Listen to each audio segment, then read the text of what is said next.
మంత్రాలు ఎంతో శక్తివంతమైన ప్రక్రియలు, కానీ వాటిని సవ్యంగా ఉపయోగించాలి. సవ్యంగా దీక్ష తీసుకోవాలి. ఈ శబ్దాలను సరిగ్గా ఉపయోగించకపోతే చాలా సమస్యలు కలుగుతాయి.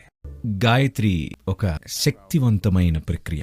స్వాభావికంగా చాలా భిన్నమైనది. అది పూర్తిగా ఒకరి అంతర్ముఖ పురోగమనం లేదా ఆధ్యాత్మిక ఎదుగుదలకు ఉద్దేశించినది కాదు. దానిలో ఎన్నో అంశాలున్నాయి. సామాన్యంగా ఇది ప్రతి గృహస్థుకు నేర్పించేవారు. కాబట్టి గాయత్రి అనేది చిత్తశుద్ధి కలిగిన ఆధ్యాత్మిక సాధకుడి కోసం రూపొందించినది కాదు. అది గృహస్థులకు ఉపకరిస్తుంది. వాళ్ళకి జీవితంలో ఆధ్యాత్మిక ప్రక్రియ కూడా ఒక అంశం. కాకపోతే దీక్షను సరైన పద్ధతిలో ఇవ్వాలి. ఒక ప్రక్రియను అంతర్ముఖం చేసుకోవడం అనేది సూక్ష్మమైనది, కానీ మనం బయట చేసే ప్రక్రియల కంటే ఎంతో ఖచ్చితంగా పనిచేస్తుంది. మనం బయట ప్రక్రియలను అంతర్ముఖ పార్శ్వాలకు ఉపయోగించినప్పుడు అవి ఎప్పుడు పడితే అప్పుడు చేయకూడదు. బహుశా ఆదిశంకరులు దీన్ని బాగా ప్రచారం చేశారు. ఎందుకంటే ఆయన ఉన్నప్పుడు సామాన్య జనాభాలో దిగజారుడుతనం ఉండేది.